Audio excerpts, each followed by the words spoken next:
আকাশবাণী কলকাতা স্থানীয় সংবাদ পড়ছি পার্থপ্রতিম মিত্র। প্রথমে বিশেষ বিশেষ খবর। রাজ্যে বিচারাধীন ভোটারদের নামের পূর্ণাঙ্গ তালিকা প্রকাশ করল নির্বাচন কমিশন। গত লোকসভা নির্বাচনের নিরিখে বাদ পড়া ভোটারের সংখ্যা এখন হল প্রায় 91 লক্ষ। বিধানসভা নির্বাচনের আগে আজ রাজ্যের সব পর্যবেক্ষকের সঙ্গে বৈঠক করবেন মুখ্য নির্বাচন কমিশনার জ্ঞানেশ কুমারের নেতৃত্বে পূর্ণাঙ্গ বেঞ্চ। রাজ্য বিধানসভা নির্বাচনে এগিয়ে আসার সঙ্গে সঙ্গে জমে উঠেছে প্রচারাভিযান। প্রধানমন্ত্রী নরেন্দ্র মোদী আগামীকাল রাজ্যে আসছেন। আসন্ন বিধানসভা নির্বাচনে বুথে বুথে কড়া নজরদারি চালাতে পূর্ণ প্রস্তুতি নিয়েছে নির্বাচন কমিশন। রাজ্যে প্রথম দফা বিধানসভা নির্বাচনে 152টি আসনের জন্য 2304টি মনোনয়নপত্র জমা পড়েছে। দক্ষিণবঙ্গের বহু জেলাতে আজ প্রবল ঝোড়ো হাওয়া ও বজ্রবিদ্যুৎ সহ বৃষ্টির সম্ভাবনা রয়েছে। আসছি বিস্তারিত খবরে। রাজ্যে বিচারাধীন ভোটারদের নামের পূর্ণাঙ্গ তালিকা প্রকাশ করল নির্বাচন কমিশন। প্রকাশিত রিপোর্টে প্রথমবার যোগ্য অযোগ্য হিসেবে চিহ্নিত ভোটারদের জেলাভিত্তিক বিশদ তথ্য সামনে নিয়ে আসা হয়েছে। কমিশন সূত্রে জানা গেছে, মোট প্রায় 60 লক্ষেরও বেশি ভোটারকে বিচারাধীন হিসেবে চিহ্নিত করা হয়েছিল। তার মধ্যে প্রায় 32 লক্ষের বেশি ভোটারকে যোগ্য বলে চিহ্নিত করা হয়। অন্যদিকে প্রায় 27 লক্ষের কাছাকাছি নাম অযোগ্য হিসেবে চিহ্নিত হয়েছে। সব মিলিয়ে রাজ্যে গত লোকসভা নির্বাচনের তুলনায় বাদ পড়া ভোটারের সংখ্যা এখন হল প্রায় 91 লক্ষ। চলতি এসআইআর এর শুরুতে রাজ্যে মোট ভোটার ছিলেন প্রায় 7,66 লক্ষ। প্রাথমিক পর্বের পর খসড়া তালিকাতেই বাদ পড়েছিলেন 58 লক্ষেরও বেশি ভোটার। সবচেয়ে বেশি নাম বাদ গেছে মুর্শিদাবাদ জেলায় প্রায় 4,55,000। দ্বিতীয় স্থানে রয়েছে উত্তর 24 পরগনা, যেখানে 3,25,000 নাম বাদ গেছে। তারপরে রয়েছে মালদা, যেখানে প্রায় 2,39,000। নদিয়াতে বাদ গেছে 2,08,000। দক্ষিণ 24 পরগনায় 2,22,000। বীরভূমে 82,000। হুগলিতে 1,20,000। পশ্চিম বর্ধমানে 74,000 এবং উত্তর দিনাজপুরে প্রায় 1,76,000 নাম বাদ পড়েছে বলে রিপোর্টে উল্লেখ করা হয়েছে। কমিশন জানিয়েছে, বিচার প্রক্রিয়া অনুযায়ী প্রতিটি নাম খতিয়ে দেখে সিদ্ধান্ত নেওয়া হয়েছে এবং সেই ভিত্তিতেই এই তালিকা প্রকাশ করা হয়। তবে সুপ্রিম কোর্টের নির্দেশ মতন অযোগ্য হিসেবে চিহ্নিত ভোটাররা বিচার বিভাগীয় ট্রাইব্যুনালের কাছে পুনর্বিবেচনার আবেদন জানাতে পারবেন। সুপ্রিম কোর্টের নির্দেশ অনুযায়ী এসআইআর এ বিচারাধীন ভোটারদের ট্রাইব্যুনালে শুনানির জন্য মান্য কার্যবিধি বা এসওপি তৈরির লক্ষ্যে কলকাতা হাইকোর্ট 3 বিচারপতির কমিটি গঠন করেছে। এই কমিটিতে রয়েছেন অবসরপ্রাপ্ত প্রধান বিচারপতি টি.এস. শিবজ্ঞানম, বিচারপতি প্রদীপ্ত রায় এবং বিচারপতি প্রণব কুমার দেব। এই কমিটি ট্রাইব্যুনালে বিচারের জন্য এসওপি তৈরি করার পর কাজে নামবেন বিচারপতিরা। বিধানসভা নির্বাচনের আগে আজ রাজ্যের সব পর্যবেক্ষকদের সঙ্গে বৈঠক করবেন মুখ্য নির্বাচন কমিশনার জ্ঞানেশ কুমারের নেতৃত্বে পূর্ণাঙ্গ বেঞ্চ। বেলা 11টায় ডাকা বৈঠকে পর্যবেক্ষকদের কাজকর্ম নিয়ে বিস্তারিত আলোচনা হওয়ার কথা। পর্যবেক্ষকদের কাছ থেকে সরাসরি রিপোর্ট নিয়ে পরবর্তী কৌশল নির্ধারণ করতে পারেন মুখ্য নির্বাচন কমিশনার। উল্লেখ্য, এবার রাজ্যে প্রতিটি বিধানসভার জন্য একজন করে সাধারণ পর্যবেক্ষক নিয়োগ করেছে কমিশন। রাজ্যের বহু বুথে পর্যাপ্ত পরিকাঠামো না থাকায় অসন্তোষ প্রকাশ করে নির্বাচন কমিশন প্রতিটি জেলায় একজন করে সচিব পদমর্যাদার আধিকারিক নিয়োগ করতে নির্দেশ দিয়েছে। তারা সরাসরি বুথের পরিকাঠামো খতিয়ে দেখবেন। সংশ্লিষ্ট জেলাগুলিতে বুথ পরিদর্শনের পর কোথায় কি ঘাটতি রয়েছে তা চিহ্নিত করে দ্রুত সমস্যার সমাধান করবেন। ভোটের আগে সমস্ত বুথে ন্যূনতম পরিকাঠামো নিশ্চিত করতেই এই পদক্ষেপ। পশ্চিমবঙ্গে বিধানসভা নির্বাচনে ভোটের দিন পোলিং এজেন্টদের বুথের ভেতর বসতে দেওয়া হবে না বলে যে খবর ছড়িয়েছে, নির্বাচন কমিশন তা খারিজ করে দিয়েছে।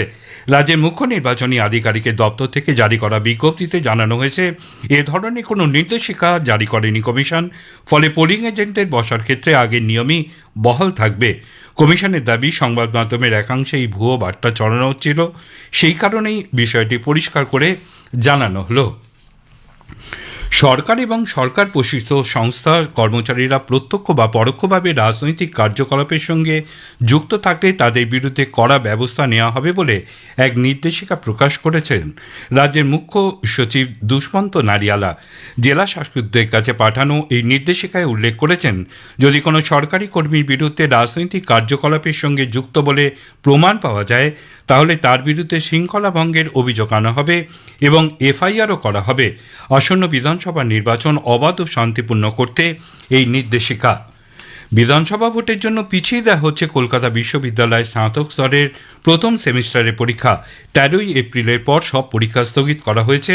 অনেক কলেজে কেন্দ্রীয় বাহিনী রয়েছে, আবার ভোটের কাজে শিক্ষক ও অন্যান্য কর্মীদেরও দায়িত্ব দেওয়া হয়েছে। ফলে পরীক্ষা চালানো অসম্ভব বলে অনেক কলেজ কর্তৃপক্ষ কলকাতা বিশ্ববিদ্যালয়কে জানিয়েছিল। আজকের প্রসঙ্গে এবারের বিষয় দৈনন্দিন জীবনে আবহাওয়া এবং জলবায়ু পরিবর্তন। আলিপুর আবহাওয়া দপ্তরের অধিকর্তা ডক্টর হাবিবুর রহমান বিশ্বাসের সঙ্গে কথা বলেছেন আমাদের প্রতিনিধি কাশফিন নাহার। আজ শুনবেন প্রথম পর্ব। আকাশবাণীর সংবাদ বিভাগ প্রযোজিত অনুষ্ঠানটি শুনবেন আজ রাত 9:30টায় গীতাঞ্জলি ডিটিএইচ বাংলা এবং আকাশবাণী সংবাদ কলকাতা সোশ্যাল মিডিয়া প্ল্যাটফর্মে। স্থানীয় সংবাদ শুনছেন আকাশবাণী কলকাতা কেন্দ্র থেকে। রাজ্য বিধানসভা নির্বাচনে এগিয়ে আসার সঙ্গে সঙ্গে জমে উঠেছে প্রচারাভিযান। বরিষ্ঠ বিজেপি নেতা প্রধানমন্ত্রী নরেন্দ্র মোদী নির্বাচনী প্রচারে আগামীকাল রাজ্যে আসছেন। পূর্ব মেদিনীপুরের হলদিয়ায়, পশ্চিম বর্ধমানের আসানসোল এবং বীরভূমের সিউড়িতে দলীয় প্রার্থীর সমর্থনে তিনি 3টি জনসভা করবেন। বিজেপির সর্বভারতীয় সভাপতি নীতিন নবীন দলীয় প্রার্থীদের সমর্থনে প্রচারে আজ উত্তরবঙ্গ যাবেন। আলিপুরদুয়ারে এক জনসভায় বক্তব্য রাখার পর নাগরাকাটায় চা শ্রমিকদের সঙ্গে বৈঠক করবেন তিনি। এছাড়া ময়নাগুড়িতে রোড শোর পাশাপাশি শিলিগুড়িতে একটি বেসরকারি হোটেলে দলের সাংগঠনিক বৈঠকেও যোগ দেবেন। এদিকে গতকাল প্রবীণ বিজেপি নেতা প্রতিরক্ষামন্ত্রী রাজনাথ সিং উত্তর 24 পরগনার ব্যারাকপুরে পরিবর্তন সংকল্প সভায় অংশ নেন। তিনি বলেন, তৃণমূল কংগ্রেস অপশাসন ও দুর্নীতির প্রতীক। গত 15 বছর ধরে তোষণের রাজনীতি করছে তারা। घुसपैठियों का जहां तक सवाल है, मैं जानता हूं, मैं कह सकता हूं विश्वास के साथ कि ममता दी घुसपैठियों को रोकना नहीं चाहती है। उनको अपना वोट बैंक समझती है। और कुछ घुसपैठियों को रोकने के लिए, जो मैं गृह मंत्री था उसमें भी हमने जमीन मांगी थी, कहा तो था कि दे देंगे, नहीं दी गई। अब जाकर शायद कुछ जमीनें दी हैं बॉर्डर सिक्योरिटी फोर्स को, ताकि सीमा के ऊपर कुछ फेंसिंग किया जा सके और घुसपैठियों को बंगाल की सीमा में, भारत की सीमा में आने से रोका जा सके। তৃণমূল কংগ্রেস নেত্রী মুখ্যমন্ত্রী মমতা ব্যানার্জি গতকাল উত্তর 24 পরগনার বনগাঁ, নদিয়া, চাকদা, কল্যাণী এবং হরিণঘাটায় দলীয় প্রার্থীদের সমর্থনে প্রচারে যোগ দেন। চাকদায় এক জনসভায় তিনি বলেন, চক্রান্ত করে বেছে বেছে ভোটার তালিকা থেকে মানুষের নাম বাদ দেওয়া হচ্ছে। অনুপ্রবেশ ইস্যুতে এদিন কেন্দ্রীয় সরকারের সমালোচনা করেন তিনি। আর অনুপ্রবেশকারী কারা? বর্ডার পাহারা দেয় কারা? Government of India. কয়লা পাহারা দেয় কারা? Government of India. কাস্টমস কাদের? Government of India. রেল কাদের? Government of India. দেখে দেখে একটা কমিউনিটিকে বাদ দিচ্ছেন, দেখে দেখে মতুয়াদের বাদ দিচ্ছেন, দেখে দেখে রাজবংশীদের বাদ দিচ্ছেন। অনেক চক্রান্ত করছে দিল্লি, সব বহিরাগতদের ঢোকাচ্ছে বাইরের লোককে নিয়ে এসে। এদিকে সিপিআইএমের কেন্দ্রীয় কমিটির সদস্য সুজন চক্রবর্তী অভিযোগ করেছেন, এসআইআর এ মানুষের নাম বাদ যাওয়ার জন্য মুখ্যমন্ত্রী দায়ী। যতক্ষণ মমতা ব্যানার্জি ফিল্ডে ঢোকেননি তার আগে 5 লাখ বাদ গেছে। আর মমতা ব্যানার্জি যখন ফিল্ডে ঢুকে হইচই বাঁধিয়ে দিয়ে ট্রাস্ট ডেফিসিট করে দিয়েছেন এবং তারপর জুডিশিয়ারি হয়েছে, তখন বাদ গেছে 27 লক্ষ, প্রায় 8 গুণ মানুষের নাম বাদ দিয়ে ভোটার লিস্ট। এ কখনো মেনে নেওয়া যায় না। মুখ্যমন্ত্রী বলেছিলেন প্রাণ থাকতে এসআইআর নয়, পরে বোঝা গেল নাম বাদ দেওয়ার জন্য ব্যবস্থা করার ক্ষেত্রে নির্বাচন কমিশনের সঙ্গে সমান তালে মমতা ব্যানার্জিও লেগে গেলেন। আসন্ন বিধানসভা নির্বাচনে বুথে বুথে কড়া নজরদারি চালাতে পূর্ণ প্রস্তুতি নিয়েছে নির্বাচন কমিশন। ভোট চলাকালীন প্রত্যেক মুহূর্তের পরিস্থিতির ওপর নজর রাখতে ইতিমধ্যেই অত্যাধুনিক কন্ট্রোল রুম তৈরি করা হয়েছে। 90টি অত্যাধুনিক টিভি স্ক্রিনের সামনে বসে 200 জন মাইক্রো অবজারভার সর্বক্ষণ নজরদারি চালাবেন। বুথের ভেতর ও বাইরে, পাশাপাশি এলাকার গুরুত্বপূর্ণ রাস্তা এবং নাকা চেকিং পয়েন্টেও নজর রাখা হবে। রাজ্যে প্রথম দফার বিধানসভা নির্বাচনে 152টি আসনের জন্য 2304টি মনোনয়ন জমা পড়েছে। প্রাথমিকভাবে প্রতিদ্বন্দ্বিতার আসনে রয়েছেন 1586 জন। জমা পড়া মনোনয়নপত্রগুলি গতকাল পরীক্ষা করে দেখা হয়। প্রার্থীপদ প্রত্যাহারের শেষ দিন আগামীকাল 9 তারিখ পর্যন্ত। 23 এপ্রিল এই দফায় ভোট নেওয়া হবে। দক্ষিণবঙ্গের বহু জেলাতে আজ প্রবল ঝোড়ো হাওয়া ও বজ্রবিদ্যুৎ সহ বৃষ্টির সম্ভাবনা রয়েছে। বীরভূম ও পূর্ব পশ্চিম বর্ধমান, বাঁকুড়া, হুগলি, হাওড়া ও উত্তর 24 পরগনা জেলার কোথাও কোথাও ঝড়ের গতিবেগ 60 থেকে 70 কিলোমিটার পর্যন্ত হতে পারে। এইসব জেলায় বিক্ষিপ্তভাবে ভারী বৃষ্টির কমলা সতর্কতা দেওয়া হয়েছে। শেষ করার আগে খবরের বিশেষ বিশেষ অংশ আরেকবার। রাজ্যে বিধানসভার ভোটারদের নামের পূর্ণাঙ্গ তালিকা প্রকাশ করল নির্বাচন কমিশন। গত লোকসভা নির্বাচনের নিরিখে বাদ পড়া ভোটারের সংখ্যা এখন হল প্রায় 91 লক্ষ। বিধানসভা নির্বাচনের আগে আজ রাজ্যের সব পর্যবেক্ষকের সঙ্গে বৈঠক করবেন মুখ্য নির্বাচন কমিশনার জ্ঞানেশ কুমারের নেতৃত্বে পূর্ণাঙ্গ বেঞ্চ। রাজ্য বিধানসভা নির্বাচনে এগিয়ে আসার সঙ্গে সঙ্গে জমে উঠেছে প্রচারাভিযান। প্রধানমন্ত্রী নরেন্দ্র মোদী আগামীকাল রাজ্যে আসছেন। স্থানীয় সংবাদ শেষ হল। খবর পড়ছি অনিন্দ্য সুন্দর রায়। শুরুতেই বিশেষ বিশেষ খবর। অসম, কেরালাম ও পুদুচেরিতে আগামীকাল বিধানসভা নির্বাচন। ভারতীয় রিজার্ভ ব্যাংক আজ তাদের দ্বিমাসিক আর্থিক নীতি ঘোষণা করবে। হরমুজ প্রণালী খোলা হলে 2 সপ্তাহের শর্ত সাপেক্ষে যুদ্ধবিরতিতে সম্মতি দিয়েছেন মার্কিন প্রেসিডেন্ট ডোনাল্ড ট্রাম্প। 2 সপ্তাহের জন্য হরমুজ প্রণালী খুলে দেওয়ার কথা ঘোষণা করেন ইরানের বিদেশমন্ত্রী আব্বাস আরাগাচি। ইরানের পরিবর্তিত পরিস্থিতির প্রেক্ষিতে বিদেশমন্ত্রক সেখানে বসবাসকারী ভারতীয়দের নিরাপদ স্থানে থাকতে এবং জরুরি প্রয়োজন ছাড়া বাইরে না বেরোনোর পরামর্শ দিয়েছে। বিদেশ সচিব বিক্রম মিশ্রি 3 দিনের সফরে আজ মার্কিন যুক্তরাষ্ট্র যাচ্ছেন। আইএসএফএফ শুটিং বিশ্বকাপে ভারতীয় শুটার পালাক গুলিয়া ও মুকেশ নেলাভেল্লি সোনা জিতে নতুন বিশ্ব রেকর্ড করেছেন। আসছি বিস্তারিত খবরে। আগামীকাল অসম, কেরলম ও কেন্দ্রশাসিত পুদুচেরিতে বিধানসভা নির্বাচন অনুষ্ঠিত হবে। অসম, কেরলম ও কেন্দ্রশাসিত পুদুচেরিতে বিধানসভা নির্বাচনের প্রচার পর্ব গতকাল শেষ হয়েছে। 126 আসনের অসম, 140 আসনের কেরলম এবং 30 আসনের পুদুচেরি বিধানসভায় ভোট নেওয়া হবে এক দফায় আগামীকাল। এদিকে ভোটমুখী 2 রাজ্য কেন্দ্রশাসিত অঞ্চলে গতকাল বিকেল 5টা অর্থাৎ ভোটের 48 ঘণ্টা আগে থেকে সাইলেন্ট পিরিয়ড শুরু হয়েছে। এই সময় সমস্ত প্রচার, জনসভা, মিটিং, মিছিল এবং বৈদ্যুতিন ও সামাজিক মাধ্যমে কোনো রকম বক্তব্য বা প্রচার নিষিদ্ধ। পশ্চিমবঙ্গ বিধানসভার প্রথম দফা নির্বাচনে 152টি আসনের জন্য জমা পড়া মনোনয়নপত্রগুলি গতকাল পরীক্ষা করে দেখা হয়। গত সোমবার ছিল প্রার্থীপদ দাখিলের শেষ দিন। শেষ খবর অনুযায়ী প্রথম দফার জন্য 1586 জন প্রার্থী মনোনয়ন জমা দিয়েছেন।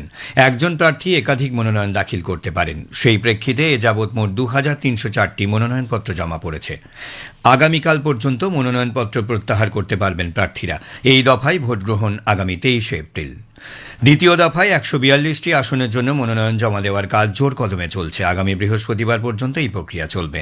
পরদিন শুক্রবার সেগুলি পরীক্ষা করে দেখা হবে। প্রার্থীপদ প্রত্যাহারের শেষ দিন 13 এপ্রিল সোমবার। দ্বিতীয় দফায় ভোট নেওয়া হবে আগামী 19 এপ্রিল। নির্বাচন কমিশন নতুন দিল্লিতে ভোটমুখী রাজ্য ও কেন্দ্রশাসিত অঞ্চলে ইন্টারন্যাশনাল ইলেকশন ভিজিটার্স প্রোগ্রাম আইইভিপি 2026-এর সূচনা করেছে। মুখ্য নির্বাচন কমিশনার জ্ঞানেশ কুমার, অন্য 2 নির্বাচন কমিশনার ডক্টর এস সান্ধু এবং ডক্টর বিবেক যোশীর উপস্থিতিতে গতকাল এই কর্মসূচির উদ্বোধন করেন। অনুষ্ঠানে জ্ঞানেশ কুমার বলেন, এই কর্মসূচির আওতায় প্রথম পর্যায়ে প্রতিনিধিরা আজ থেকে চলতি মাসের 9 তারিখ পর্যন্ত অসম, কেরালা এবং পুদুচেরি সফর করবেন। কর্মসূচির প্রথম পর্যায়ে 23টি দেশের 43 জন প্রতিনিধি এই সফরে অংশ নেবেন। দ্বিতীয় পর্যায়ে আগামী 20 তারিখ পশ্চিমবঙ্গ এবং তামিলনাড়ু সফর করবেন তারা। ভারতীয় রিজার্ভ ব্যাংক আজ তাদের দ্বিমাসিক আর্থিক নীতি ঘোষণা করবে। আজ সকাল 10টায় রিজার্ভ ব্যাংকের গভর্নর সঞ্জয় মালহোত্রা আর্থিক নীতি কমিটির 2026-27 অর্থবর্ষের প্রথম বৈঠকে গৃহীত সিদ্ধান্তগুলি ঘোষণা করবেন। রিজার্ভ ব্যাংকের গভর্নরের নেতৃত্বাধীন 6 সদস্যের আর্থিক নীতি কমিটি গত সোমবার থেকে সুদের হার, মুদ্রাস্ফীতি এবং অর্থনৈতিক বৃদ্ধির বিভিন্ন দিক নিয়ে আলোচনা করছে। বিশেষজ্ঞদের মতে পশ্চিম এশিয়ার চলমান পরিস্থিতি অস্থিরতার কারণে মুদ্রাস্ফীতি বাড়ার আশঙ্কা থাকায় এপ্রিল মাসের আর্থিক নীতি পর্যালোচনা বৈঠকে রিজার্ভ ব্যাংক রেপো রেট 5.25% অপরিবর্তিত রাখতে পারে। বিদেশমন্ত্রী ডক্টর এস জয়শঙ্কর আজ নতুন দিল্লিতে বাংলাদেশের বিদেশমন্ত্রী খলিলুর রহমানের সঙ্গে বৈঠক করবেন। 3 দিনের ভারত সফরে গতকাল সন্ধ্যায় খলিলুর রহমান নতুন দিল্লিতে পৌঁছেছেন।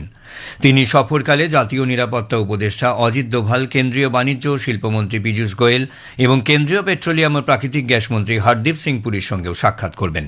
ফেব্রুয়ারিতে বিএনপি নেতৃত্বাধীন সরকার ক্ষমতায় আসার পর এই প্রথম কোনো বাংলাদেশের মন্ত্রী ভারত সফরে এলেন। ইরানের পরিস্থিতির দ্রুত পরিবর্তনের প্রেক্ষিতে বিদেশ মন্ত্রক সেখানে বসবাসকারী ভারতীয়দের নিরাপদ স্থানে থাকতে এবং জরুরি প্রয়োজন ছাড়া বাইরে না বেরোনোর পরামর্শ দিয়েছে। এক পরামর্শ বার্তায় মন্ত্রক জানিয়েছে, ওই দেশের মধ্যে অন্য স্থানে যাওয়া কিংবা সীমান্ত পার হওয়ার ক্ষেত্রে তেহরানে ভারতীয় দূতাবাসের সঙ্গে যোগাযোগ করা এবং তাদের নির্দেশ মেনে চলা জরুরি।